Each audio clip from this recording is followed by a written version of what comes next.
welcome everyone to another podcast of So Random and Weird. I'm your host, Sarah. And I'm Sheena. Ah, what a day. It's been a little crazy. How about you, friend? How are you doing?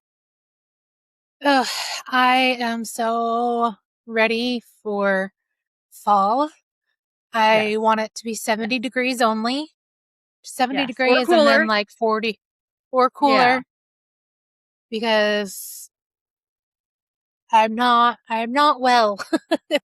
I get sad in the summer. Yes. Um, I am definitely a fall person as well. Definitely need to have that cooler weather.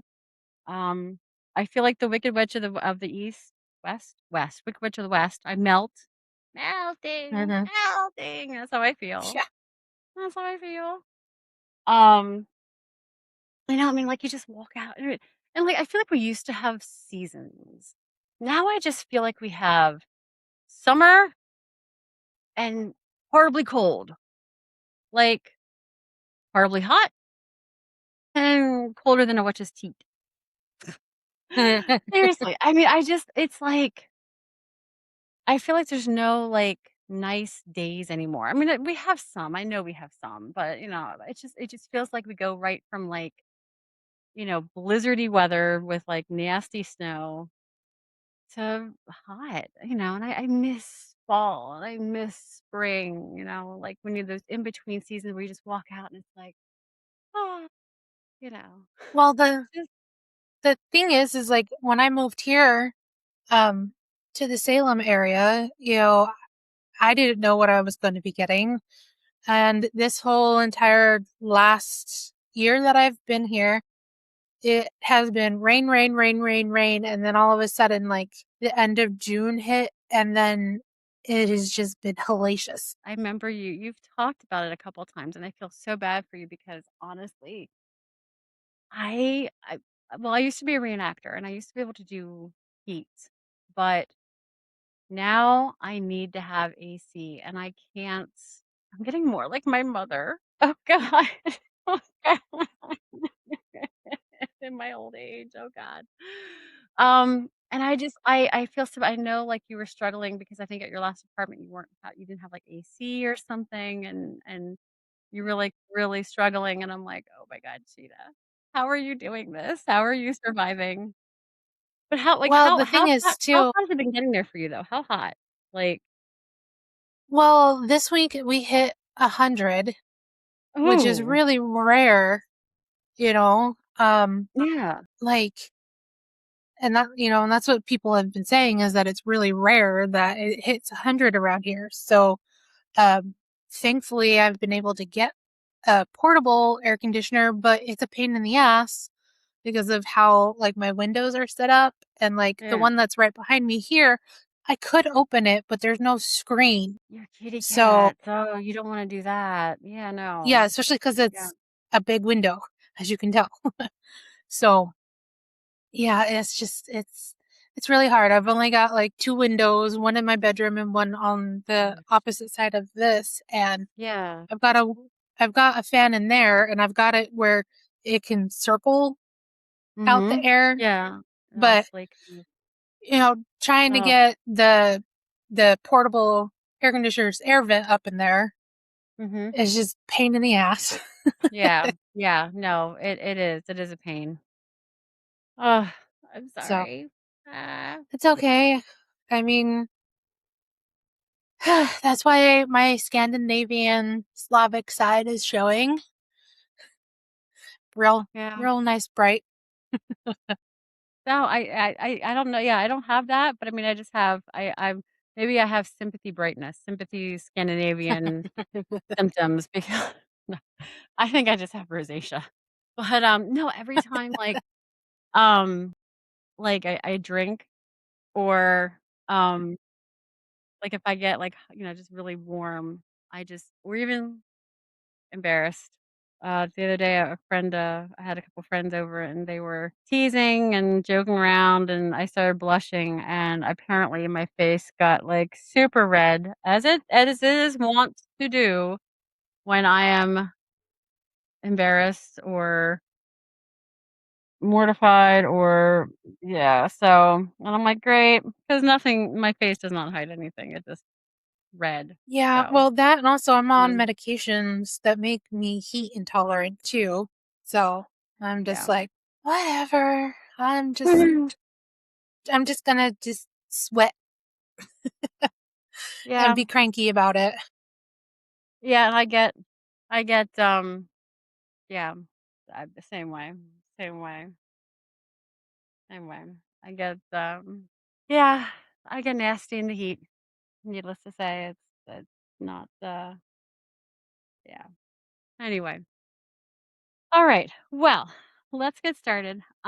So I had, chosen, the wheel had spun, I guess, oddities and weirdness, which, yay, is part of our name, are so random and weird, so I love when we can do weird stuff. Um, and I didn't know what I wanted to do weird like, weirdness-wise. Um, and I knew I wanted to incorporate history into it because I love history. And, I've been working in the medical field for 20 years now, close to 20 years. And I was like, "Hmm, maybe I can look at weird, odd medical things." Because that's always kind of fascinated me, like, medical practices of old. So that's what I did. Like So cocaine for the ghosts in your blood.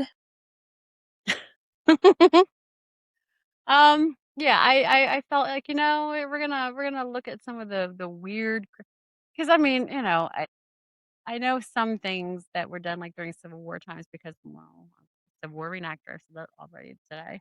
But, Or, I how vibrators were made to calm female hysteria when it was just, exactly. to fix That's one of the frustration. topics I'm talking about, exactly, because I was researching that and I'm like, "Oh god, yes." And there's a picture of a And vibrator yeah. that I found from, like, 1913, and I'm like, "I would not get that anywhere near down there. Anywhere near down there." I'm like, Well, "No, and the funny no." thing is when you said, "Oh god, yes, yes," that's also what they were saying as well. Yeah, like, exactly. I'm like, "So they found a cure for horniness." Perfect, yes, and they let the women self-administer it after a while, which was fantastic, but, anyway. So, I would um have been hysterical too. well, yeah, especially since, no one ever told these women what they can do because God forbid we actually talk about sex. God forbid we actually talk about the female body. God forbid we actually talk about, you know, periods. I mean, like, seriously, this was all taboo, you know? I mean, yes, I'm sure we were hysteric because, we weren't allowed to have sex. Men could have sex. We couldn't. We had to stay virginal and pure. So, yes, we had hysterics because we wanted some. Anyway, no. So, as I said, I'm gonna take us on a guided tour of humanity's finest hour, medically speaking. A time when the average doctor's toolkit consisted of a leech, a strong opinion, and something they found in a barn. So here's the thing about old Ew. medicine, and I think that we don't appreciate enough. It's not that people back then were not intelligent or stupid or anything like that. It's that they were confident. They were deeply, magnificently, tragically confident. You and Well, I I mean, I already yeah, talked about the Dunning-Kruger effect. yeah. I mean, you and I, faced with some kind of medical mystery illness, we would Google it, at, like, 2 in the morning and then spiral into believing that we have some rare tropical parasite, okay? A physician in 1750, would look at that same symptom, nod sagely, and reach for a bellows. Yes, an actual bellows, something that you'd use on a fireplace. So we're gonna get to that. I'm just I trying to think where that's gonna go. yeah, no, we're gonna get to that, trust me. It's, part of my topic, so.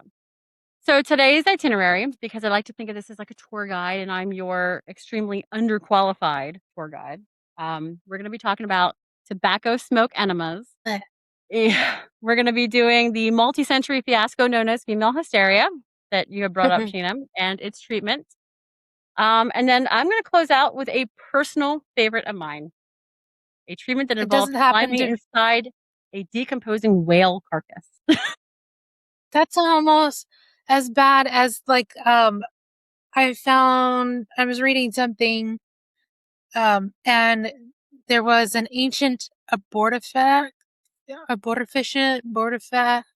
something to try and cause um abortion, Okay. you know.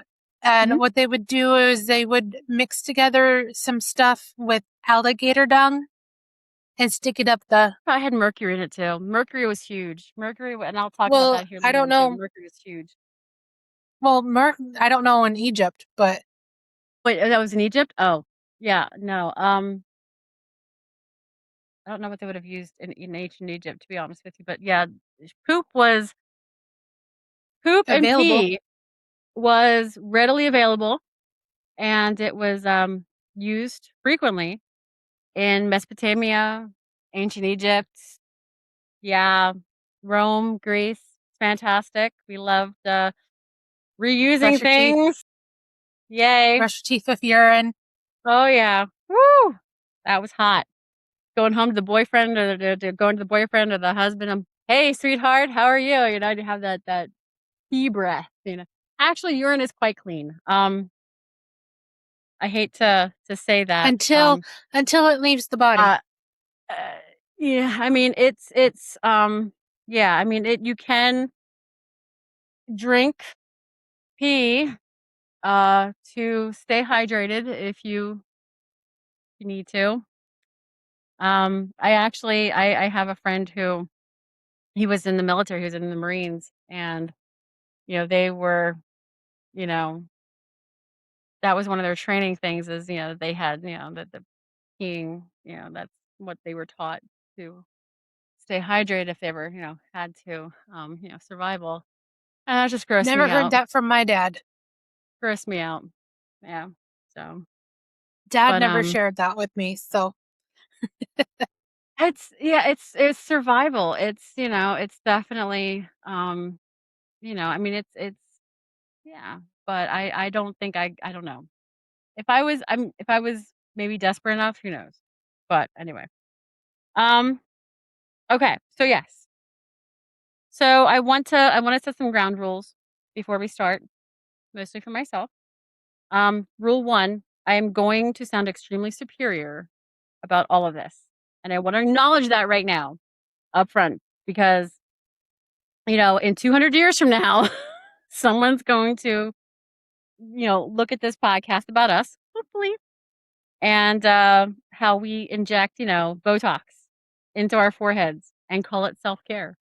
And they are going, yeah, and they are going to sound exactly this smug and be like, "What the hell?" So let's all enjoy this superiority, this temporary deserved, undeserved superiority together. Um, so yes, I will be enjoying this immensely. Rule 2, some of this is genuinely horrifying, and I'm gonna make jokes about it anyway, because that's my coping mechanism, and, it's cheaper than therapy. So which also, fun fact, it involved a bellows therapy, ancient therapy back then. Well, say ancient, but older therapy. So, I'll get to the bellows, trust me. And then rule 3, and this is the important one, uh everything I'm gonna tell you about is real, obviously. I would hope everyone would know it's real because this is my podcast episode, and I want it to be educational. Um, it will sound like I'm making some of this up, I promise you. This is the history of medicine, and the history of medicine does not need my help to be a comedy routine. It arrived that way. I'm really just a delivery person, so, yeah. Um, alright. So, I'm gonna start from the bottom, literally. And we're gonna go with tobacco smoke enemas first. So, tobacco smoke enemas. Sit with that for just a second. Mm, Tobacco, smoke, enemas. well, considering I Three, have IBS, I don't need to worry about yeah. that. I mean, these are 3 words that individually have never once really needed to be combined with each other. And yet here we are because Well, I somewhere, mean, someone in the 18th century, European and American physicians looked at the human rectum and thought, "Hey, you know what this needs? Smoke." Specifically the reverse smoke. direction. Yeah, the smoke of a burning tobacco leaf delivered via a tube directly into the intestines. Talk about I blowing smoke up your ass. Exactly. Like seriously. Like who would have thought this was a good idea? Who? Like just I mean, can you imagine just sitting around? You know what? Let's blow Well, smoke up the ass. imagine all the drugs that they were taking, Well, sure. either I on mean, purpose or not. exactly. I mean, your body's like full of mercury and lead and shit and oh my god, yeah. It's just I was like, this doesn't make sense. Like, who would do this? Like, who thought this is an amazing idea? Anyway, so so I need you to understand this wasn't some back alley quack operation. Okay, this was mainstream. This was standard issue medical equipment. There were actual kits manufactured, sold, distributed along riverbanks in England, kept in little wooden boxes with a bellows, a tube, and a burning chamber for the tobacco. So kind of like a medical hookah. If the hookah's job was to save your life by blowing smoke up your keister, you know.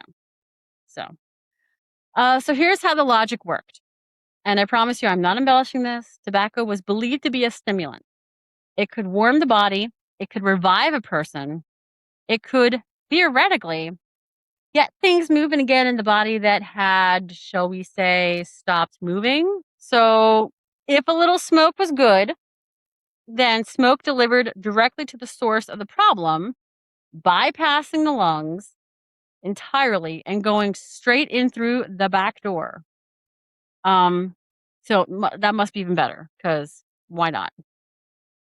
So this is the same reasoning that leads people to believe if 1 ibuprofen helps a headache, 14 ibuprofen will make you invincible. So it's not good reasoning. It has never been good reasoning. But confidence, remember? So that's the active ingredient here.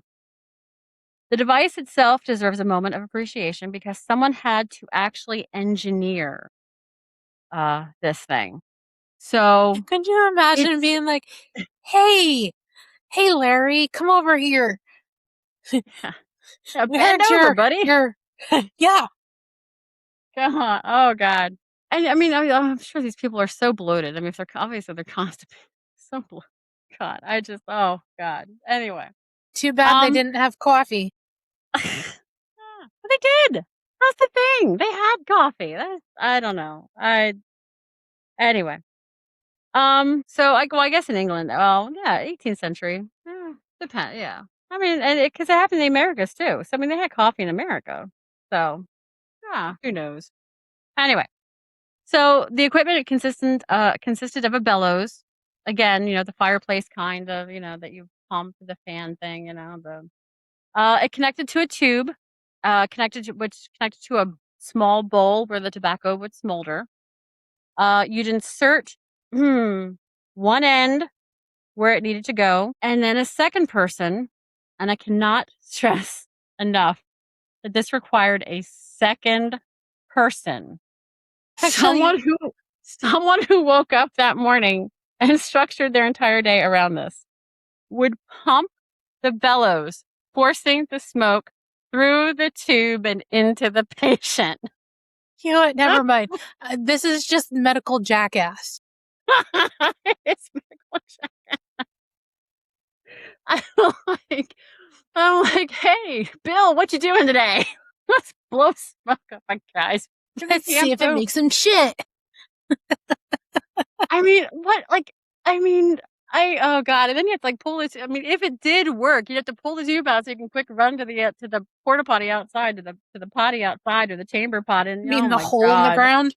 oh god, oh. So picture the division of labor. Okay, you have one guy laying there, another guy standing behind him, working a fireplace bellows like he's trying to get a stubborn campfire going, except the campfire is a human being. There's no version of this where either participant maintains their dignity. And yet, medical journals of the era discuss this with the same clinical seriousness you'd expect from a discussion of, I don't know, say a broken bone. So now what is this actually for? Okay, so buckle up. Because the list of ailments treated with tobacco smoke enemas is genuinely wonderfully unhinged. Okay. Colic, hernia, typhoid fever, Oh, cholera, respiratory failure, and this is the one that really got the treatment, its reputation, and its widespread adoption: drowning. okay. To be like, which end was that in just recently? So apparently, drowning victims got smoke blown up their ass. I, yeah. So I mean, if you pulled someone out of a river, blue, not breathing, presumed dead, the recommended course of action, endorsed by actual medical and humane societies, was to get the tobacco smoke enema kit and start pumping. The theory was that the warming, stimulating properties of the tobacco would essentially reboot the body, like turning a computer off and on again, except the computer is a drowned human and the on button is located again in a place buttons do not typically go. So, this was taken seriously enough that in England, the Royal Humane Society, a real legitimate organization dedicated to resuscitating drowning victims, placed tobacco smoke enema kits at intervals along the Thames River. Okay. Like defibrillator stations, that are at the mall today, in place. I mean, except instead of like this in case of cardiac arrest, use this. It was in case of drowning, insert this. I mean, the water, I I can't. mean, all I can see is just the stomach goes up and then they're like pushing it down. I mean, cholera, respiratory You're already illness. shitting yourself. Things that have nothing to do with the butt. And yet, this is their form of treatment. So I want to talk about the phrase this practice gave us because we've used it before earlier, blowing smoke up someone's ass, Yes. you know. Um, so this is not a coincidence. That's not a cute historical parallel someone noticed later. That expression actually comes directly from this exact practice. Okay. Um, because the doctors quickly realized, and I do want to give 18th century medicine some credit here. They figured this part out. That whether or not you actually blew smoke into a patient, the patient often couldn't tell the difference. Um, the Well, ritual, especially the if you drank. confidence. Yeah, the ritual, the confidence, the theater of the bellows and the tube sometimes did as much as the tobacco itself, which meant that some practitioners were quite literally just performing the motions without actually delivering the smoke. And it still occasionally, coincidentally, statistically, inevitably appeared to work. Which is where we get the modern meaning, the appearance of doing something impressive and effective when actually nothing of substance is happening at all. Every time you've accused a coworker of blowing smoke. So yeah, you unknowingly invoking a higher placed bellows attached to a human rectum. You're welcome for that image, by the way. I've been carrying it since reading about this, and now you can all carry it too. So, ha. So eventually, okay. So, and here's the part of the story that gets a little bit vindicating. If you're the kind of person who needs vindication from 200-year-old medical disputes, which, hello, yeah, I turned. Research in the early 1800s began to suggest that nicotine delivered this way could actually be harmful. It could slow the heart. It could, in some cases, kill the very patients it was meant to revive, which is one of history's great ironic reversals. A treatment for drowning that could also be sort of, the cause of death from a different, more embarrassing direction. So by the 1830s, the practice had fallen out of favor. Medical societies pulled back their endorsements, and the smoke enema quietly smoldered out of fashion, if you'll forgive the phrase. So, here's what I keep coming back to though with this one. It's not that the idea itself was insane. The warm, stimulating substance might help a body in crisis. Um, it's not on its face, it's not an unreasonable hypothesis of the time. What's insane is the commitment, the manufacturing, the distribution along the Thames, the bellows, the fact that there were presumably tradespeople whose entire livelihood was, I make the tube that goes into the bowl that burns the tobacco that goes into the person. Somewhere in the 18th century London, like, there was an artisan who was really genuinely good at his job, and his job was this. So, I mean, he probably had a sign, a shop sign, he probably had regulars. I honestly, it's the thorough line, the through line for like basically all of history of medicine is we're covering today is not one lunatic with a bad idea, but entire industries, entire, the entire supply chains, built around this confidence, like this is how it is. This is what we're going to do. This is, and it's, well funded, deeply organized pursuit of something that, you know, with the benefit of 200 years of hindsight, we can identify as smoke up the wrong, very unfortunate patient. Yeah. Yeah. So moving on, we're going to talk about the next one, which is I don't even know where to begin with this one. Deep breath. This is a bit of a marathon, um, because we're not talking about one weird treatment. We're talking about a diagnosis that lasted in various forms for roughly 2,000 years, and somehow got more absurd the closer it got to the modern era, which is not how progress is supposed to work. I am, of course, talking about hysteria. So, for those unfamiliar, hysteria was, for the majority of recorded medical history, considered a legitimate diagnosis. It was applied almost exclusively to women, and its symptom list was so broad, it's genuinely difficult to find a human emotion or physical sensation that wasn't at some point attributed to it. Anxiety, irritability, nervousness, insomnia, a sense of heaviness, fluid retention, appetite changes, a tendency to cause trouble. That would be you, Sheena. Causing trouble. I see that halo with the horns underneath it.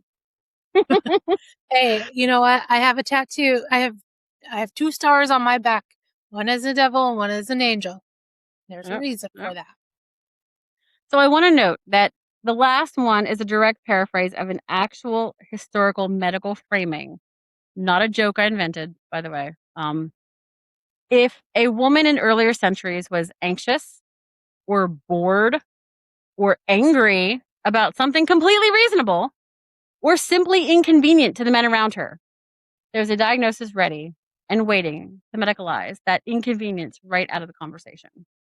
Name Is it, this how tell they started the brat subculture? Because the what? imagine brat being a brat, like in the Probably. BDSM Probably. kind of Yeah. thing, Yeah. because I mean, as Because God somebody forbid we who, actually have an opinion or, yeah, voice our or that you concerns become or inconvenient, yeah, and then they're exactly. like, well, we know what you need. And I'm Yeah, like, yeah, hysteria, I know what I hysteria. need. Yeah, take her to the doctor. She has hysteria, to the physician.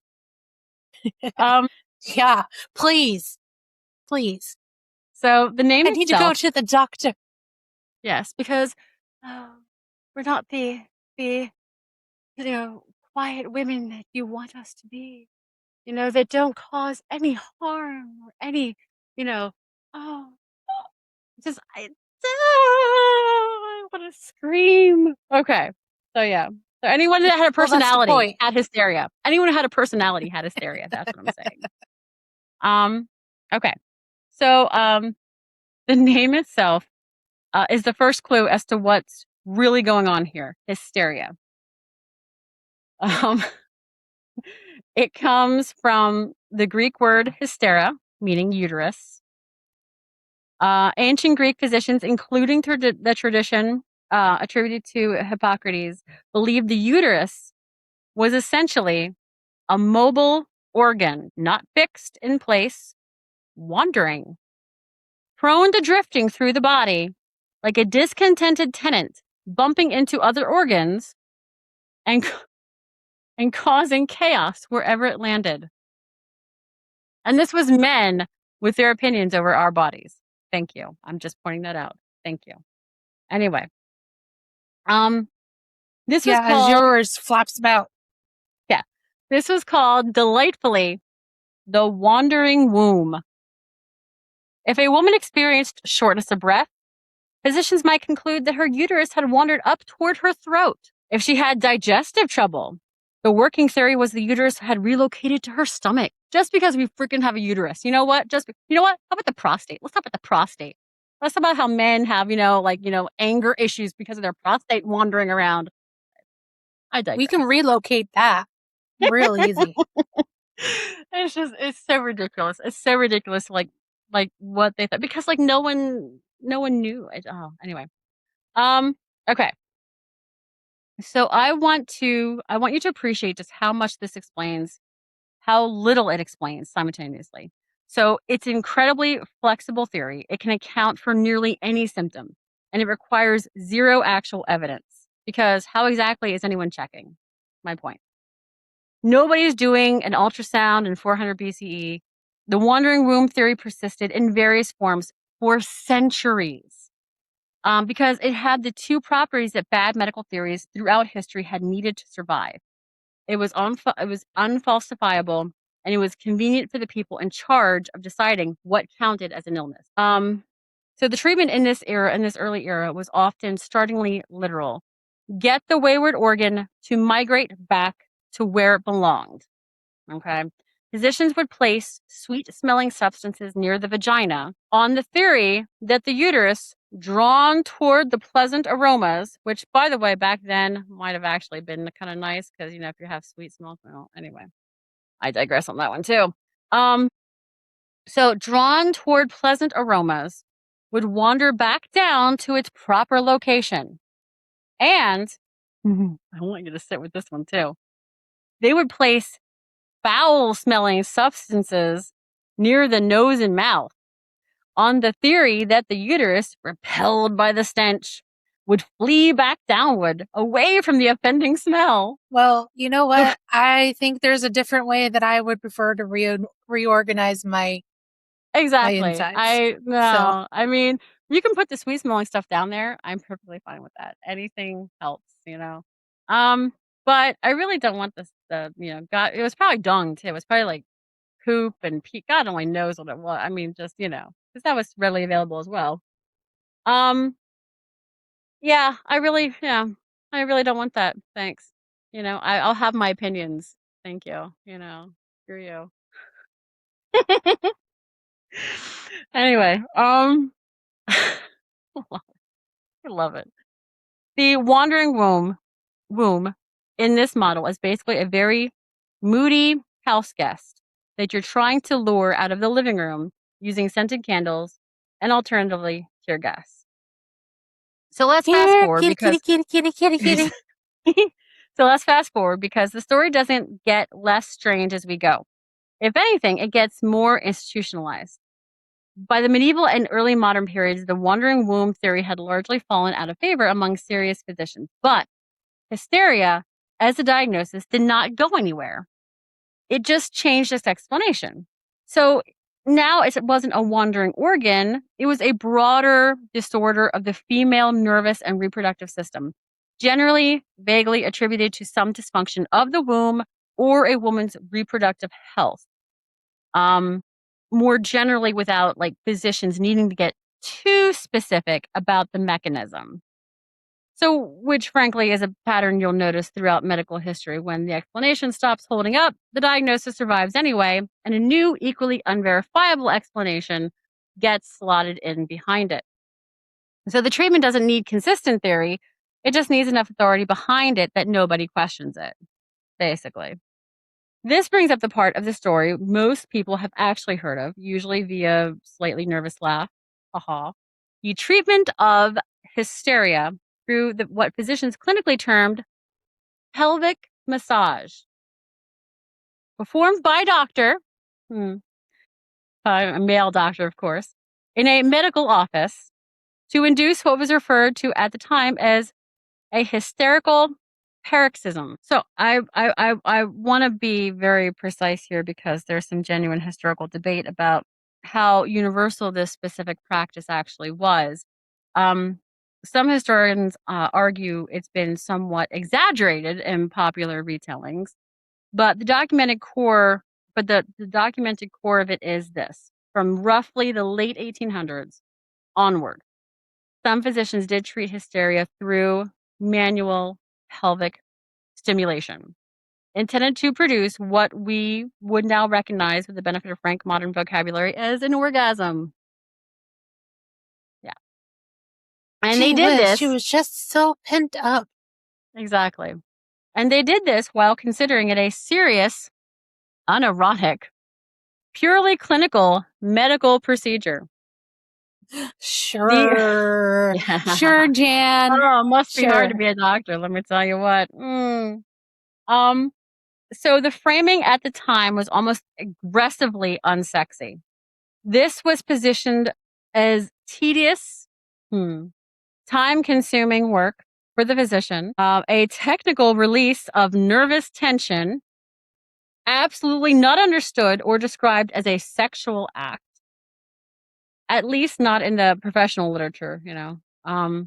So which tells you less about what was actually happening in the room and more about what the truly heroic capacity of Victorian era professionals to describe anything in the driest possible terms in order to avoid confronting what it actually was.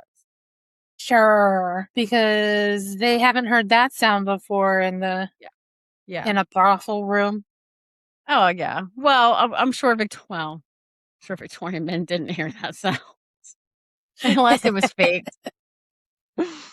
Anyway, I'm so bad. I mean, of course people had orgasms back then. It's just, you when you think of like sexual practices of the Victorian era and even before that, you think of missionary positions and just not You think of anything it. erotic. You know, there's But they nothing also took erotic. over India. Yeah, that's true. That's true. That's true. So somewhere, somehow, there we go, that's what I was needing. Somebody figured it out. Not everybody was having bad sex. It's true, that's true. I mean, these people had to figure this out. I mean, obviously, you have the Kama Sutra. So, I mean, this spread, it's just no one talked about it. No one was like, "Oh my god, I had hot sex last night," because Right, then you'd be deemed exactly. poor, you know, poor. Because also, like, I mean, think about how many illegitimate, not illiterate children, but that too. But illegitimate children, I mean, kings had. Yeah, Obviously, somebody somewhere was feeling real good, yeah, yeah, yeah. Um, and it wasn't us. yeah. It wasn't most Victorian women, let me tell you. Anyway, so this is where I have to say, this is where the story kind of takes a genuinely wild turn. Because doing this manually, one patient at a time, was, according to physicians' own complaints in the historical record, exhausting. Exhausting. Exactly. Exactly. Oh, it was framed as a legitimate occupational hardship. I don't think there's any pun intended there.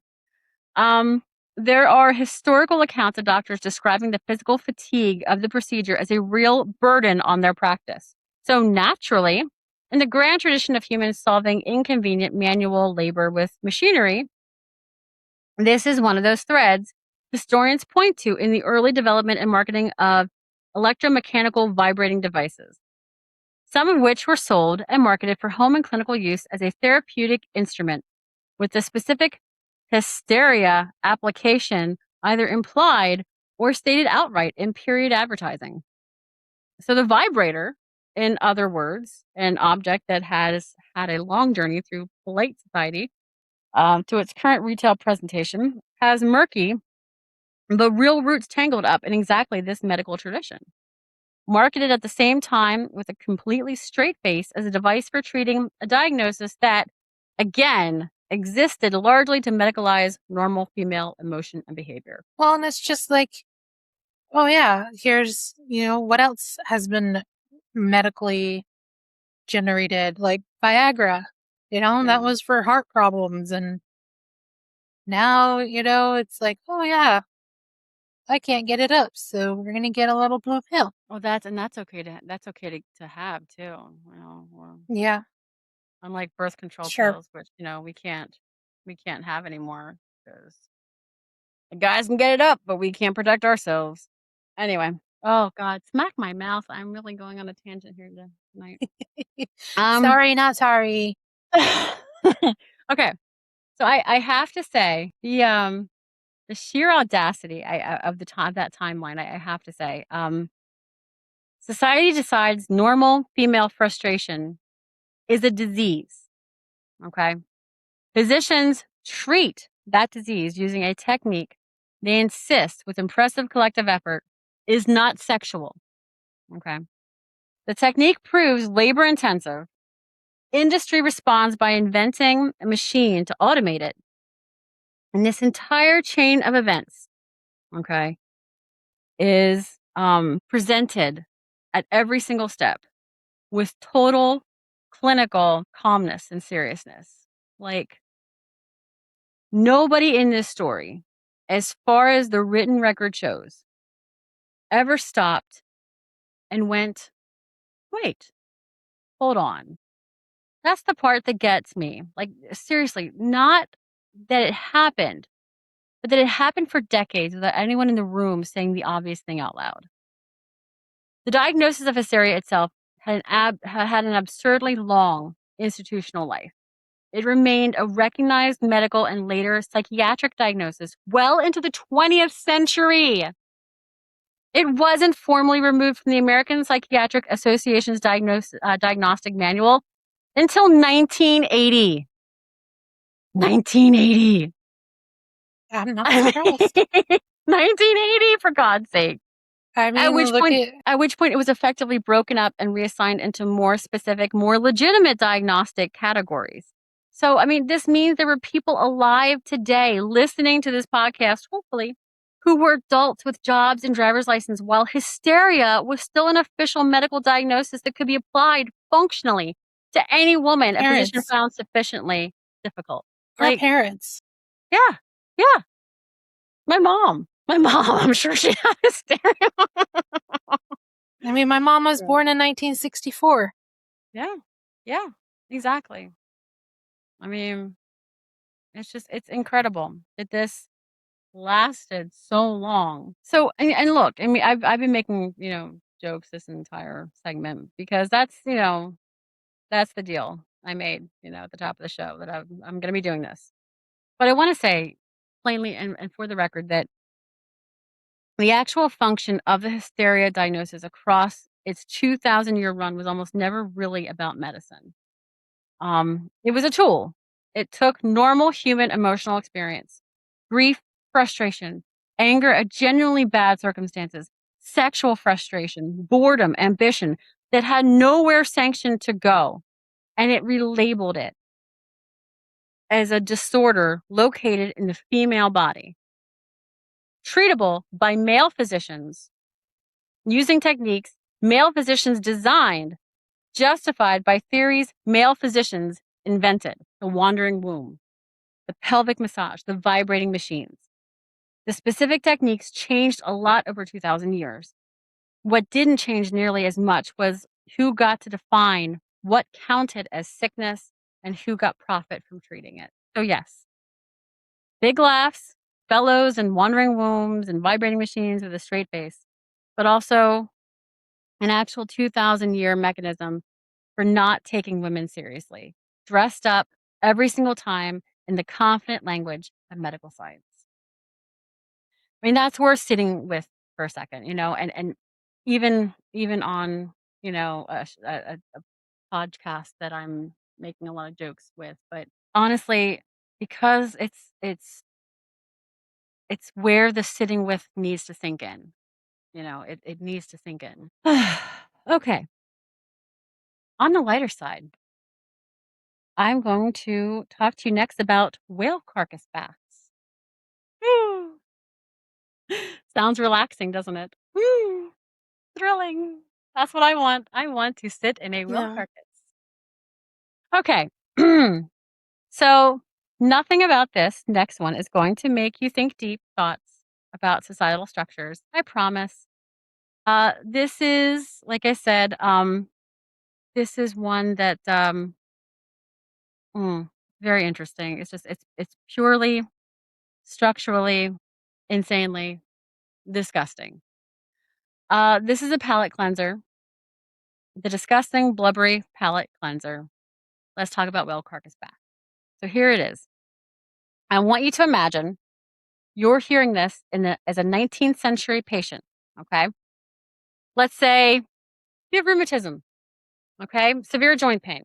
Well, some form of, or some form of chronic ailments that respectable medicine of the era had no good answer for.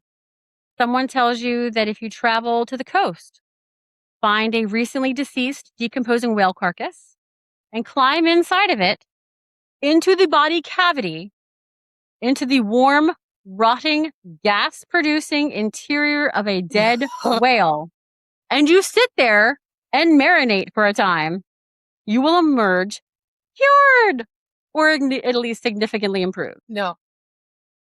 No, that Really? You wouldn't want to do this, Sheena? Really? You wouldn't want to absolutely cut it up and sit inside and no.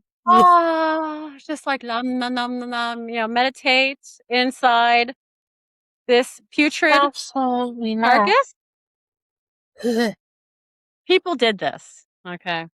I, This is documented. This was not a rumor whispered by one confused fisherman. This was an actual folk and fringe medical practice, particularly associated with whaling communities in places like 19th century Australia, New Zealand, where whale carcasses were, for grim industrial reasons, not exactly hard to come by. So here's the theorized mechanism. And I use the word theorized extremely loosely. A decomposing whale carcass generates heat. Decomposition is a chemical process, and chemical processes release energy. So, and a body that size breaking down can get genuinely significantly warm on the inside, sometimes described as generating heat intense enough to be almost uncomfortable, which, considering everything else going on in there, is really saying something. So this internal heat combined with the oils, the blubber, and whatever gases were being produced by the decomposition process was believed by proponents to have a kind of therapeutic, uh, deeply penetrating warming effect on the joints and muscles of a person who climbed inside. Something like a heat treatment, or mineral bath, sonic springs, whatever, like people thought, those purifying baths, except the mineral is a whale and the bath is a corpse. So I want to walk through what this actually would have involved. So logistically, I don't think, we give this enough credit as a physical undertaking. So, like I said, this is going to get disgusting. So I apologize in advance if you don't want to hear about sitting in a decomposing whale, cutting, you might not hold want to on. listen to this part. Yeah. Hold on. You have to listen. So you have to locate a whale carcass. Okay. Ideally one that's been dead long enough to be properly decomposing. But I'd imagine not too long that structurally the structural integrity, becomes compromising. I genuinely do not know where that line is.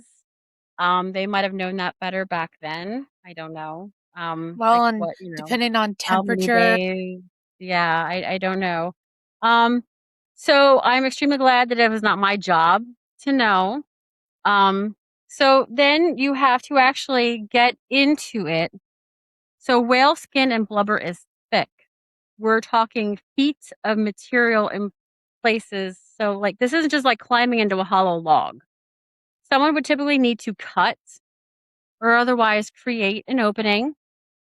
And then the patient, not a researcher, not a curious teenager on a dare, an actual sick person seeking treatment, would climb inside to this cavity, surrounded by decomposing whale tissue, and simply sit there, marinating in whale. The smell, and I just want to take a moment for the smell because I think it's underappreciated in most retellings of the story. The smell of a decomposing whale carcass is, by every account from people who've encountered one, generally one of the worst smells produced in nature at a scale that's hard to convey unless you've been near one. There are documented cases of beached whale carcasses causing evacuation level odors, like odor situations in nearby towns. Okay. And the treatment for your rheumatism was to voluntarily install yourself inside that smell at point blank range for an extended sit. Okay. Nope, Okay. nope, I nope, mean, this nope, is like nope. intense shit. Intense shit. Like, I I'm think I would just live with sorry. the fucking pain. I'm sorry. I'd live with the fucking pain. Yeah, Give me yeah. cocaine. Give me cocaine because cocaine was a cure all. Cocaine, heroin, Exactly. morphine, I mean, mercury at all. that point. God bless. Anyway. Um. So look, I understand the underlying logic in the sense that I understand why someone might have arrived at this idea, even if I think the idea itself is a war crime against the nose. Heat has long been used legitimately for muscle and joint pain. That part isn't crazy. Hot springs, saunas, warm baths. We just talked about that. These are genuinely old and genuinely reasonable therapeutic traditions. Um, Somebody somewhere made the leap though from warm soothes my joint to, you know what's warm? That whale over there, currently cooking itself from the inside via decomposition. And just, kept going with that thought process, instead of stopping at any point, in time, and just going off of various ramps. Just let's just keep going this way. Whale carcass sounds good. Um, there's also, I should mention, a related, um, and slightly less horrifying tradition of using whale oil and whale derived products. Um, excuse me, more broadly in folk medicine of the era. Because Mhm. whaling was huge back then. It was a huge moneymaker. Because you used it for so many things, unfortunately, and it's horrifying to hear because the whales are such beautiful creatures. But like whale oil rubs, whale fat poultices, that kind of thing, which was comparatively almost quaint by contrast. But the full immersion, climb inside the corpse cavity version is the one that earns its spot on today's very exclusive list. Because it is not a remedy derived from a whale, it is a remedy that is the whale, entire deceased, and generally hosting you for the afternoon. Yeah. So I truly don't know what the actual clinical outcomes were. And I would be stunned if there's rigorous data on this because I don't think controlled trial and climbing inside a rotting whale have ever been uttered in the same sentence by an actual scientist before today. Uh, which frankly might be a first. My deeply amateur guess, though, is someone whose medical credentials began and end with one successfully applying a band aid, is that any perceived benefit was almost certainly the placebo effect, combined with heat therapy. Um, because again, the whale really was warm. That part is true. Minus, unfortunately, every single other part of the experience, which I imagine range from deeply unpleasant to actively hazardous. Because given that you're sitting inside an enclosed, gas producing, decomposing space, which is not generally a combination that gets recommended by anyone with a medical license today. I mean, you're breathing that shit in as you're sitting there. I mean, that's not good for you. I mean, the heat may have helped the pain, but good lord. I would not have gotten past the smell. Yeah. So I mean, if I this would have been like, if this nope. smell could evacuate nearby towns, I mean, that just says something. There So, would have been no honestly, way. Absolutely no. Nope. Nope. Nope. yeah. Nope. Nope. Nope. So, Nope. honestly, it might be, the most 19th century sentence, that I will say, um, all throughout the episode. The treatment probably worked a little for reasons completely unrelated to the whale, but also you were sitting inside a whale. So overall, bad trade, bad trade. So yeah, that No, thank you. yeah, I'll pass. gotta hand it to 18th century, 19th century medicine. All right, so well, I'm running out of time, but I have a few minutes left. So I'm going to speed run through a few honorable mentions for treatments that didn't make my lineup today, but absolutely deserve a shout out before I go. Um, so mercury was basically used for anything. We talked about that. For centuries, mercury was prescribed for syphilis, for constipation, for skin conditions, you name it. Someone dosed it with mercury. There was even a saying: "A night with Venus, a lifetime with Mercury," referring to the fact, of course, that treating syphilis this way often left patients with lifelong mercury poisoning. So the treatment for the disease was also functionally a second disease, efficient in a deeply cursed way. So trepanning, uh, drilling a hole directly into the skull to release evil spirits, relieve pressure, or cure headaches, seizures, and mental illness. Practiced in various forms since prehistoric times, and astonishingly, some people survived it. But based on skull evidence showing healed bone growth around the hole, so that means somebody's ancestor had a headache, got a hole drilled in their skull with period appropriate tools, and lived to have grandchildren. Respect, truly, truly. Radium water. In the early 20th century, before we fully understood radioactivity, companies sold radium infused drinking water as a health tonic, a literal vitality booster you could purchase and drink daily. It was marketed as energizing. It was, in fact, radioactive poison consumed voluntarily on a subscription basis. My mind is blown. My mind is blown by this stuff. Seriously. Well, there's also the girls who used to paint with it because it glows in the dark on the Yeah, watches. yeah, yeah, yeah. Cocaine toothache drops. Marketed, of course, like I said earlier, cocaine was used for everything. It was a cure-all, just like mercury. It does still have a medical purpose. Yeah, it does. It is a Schedule 1 drug, and they usually use it in like nasal surgery. Yeah.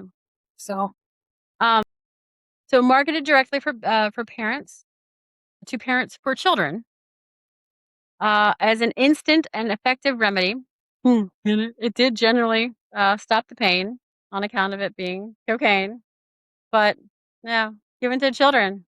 Yeah, children. And of course, finally, bloodletting. The practice of deliberately draining a sick patient's blood to rebalance the humors, which persisted as mainstream medical practice for over 2,000 years, and by some historical accounts may have contributed to the hastening of death of no less a figure than George Washington, who was bled repeatedly by his physicians in his final illness, in his final days. The first president of the United States, arguably drained to death by the finest medical minds available to him at the time. yeah, yeah. So, there you have it. Smoke where smoke should never go. 2,000-year-old diagnosis built on not listening to women, and a whale doing its best, decomposing, entirely unaware that it had become a wellness retreat. Yeah. I think what strikes me most, having spent all this time in it, is that none of this was done by fools who knew they were doing something absurd. Every single person in today's episode, the bellows operator on the Thames, the physician massaging away a paroxysm with a completely straight face, the guy holding open the whale so the patient could climb in, every one of them believed genuinely that they were on the right side of science. that's the thing I wanna leave you with. It's not really a story about stupidity, or not knowing, unintelligence. It's a story about confidence outrunning evidence, generation after generation, dressed up however each era's authorities needed it dressed up. Um, so the next time you're annoyed at a wellness influencer selling you a $60 jade roller or a supplement with no clinical backing or some, biohacking routine that involves ice baths or staring at the sun, just remember, we've been here before. We've always been here before. At least the jade roller doesn't smell like a whale. Yeah. Yeah. Yeah. Yeah. Yeah. Anyway, just unbelievable. Unbelievable. But Yeah. yeah. No. Yeah. Just no. No. Yeah. I will I curl up I and die. know. I Nope. And there are so many other, features that I could have touched on too that are truly mind-boggling, but those 3, Well, it's always something you can do yeah, another episode on. yeah. Um, so It was really fun, but, disturbing also. Disturbing. yeah, so Yeah. I spun the wheel for you. Ooh, okay. What do you think you got? History? Free space. Like It's every like other every one. other time. Free It space. is. It's like every other time. So, yeah. No. Uh, so, yeah, I'm excited because now oh god, I don't have no idea what I'm gonna do. So many options, Well, so many options. you've got a couple of weeks. So, Exactly, so many options. and Yeah. we can take suggestions from anybody. Hit Yeah, us up on yeah, Facebook or send it to our inbox at so random and weird pod@gmail.com or DM us on our Instagram or on the Facebook. Yeah, yeah, I mean, yeah, and you can listen to us leave anywhere. us a comment. Um, Let us We've know got a what you thought. YouTube. Yeah, We've got YouTube. We've got Apple Podcasts. So rate and review us so that way we know what we're doing or how we can improve because we don't know what we're doing really. We're just two yeah. old fuddy duddies. You Oh, know, 2 old fuddy-duddies, thanks. Back yeah, in my days. Thanks. Thanks a lot for that one. Yeah. yeah. Hey, you're part of the Consarn 42 Club. it! Eh? What's that, girl? What's that? Sorry. Getting my old, 49er minor, routine going on here. God, Gabby Hayes. Yeah, Gabby so Hayes! Oh my god. hey, we have said way back when before. Okay, so don't Yeah, even. we have, yeah, yeah, that's because my children think I'm ancient, but I was around in dinosaur times apparently, so, you know. Which is the same Alright. joke I used to make to my mother. Anyways, Exactly, so exactly. Alright, everybody, thank you so much for listening, and as always, stay curious, stay weird, stay away from whale carcasses. All I gotta say. Stay away. bye. Bye! Bye, guys.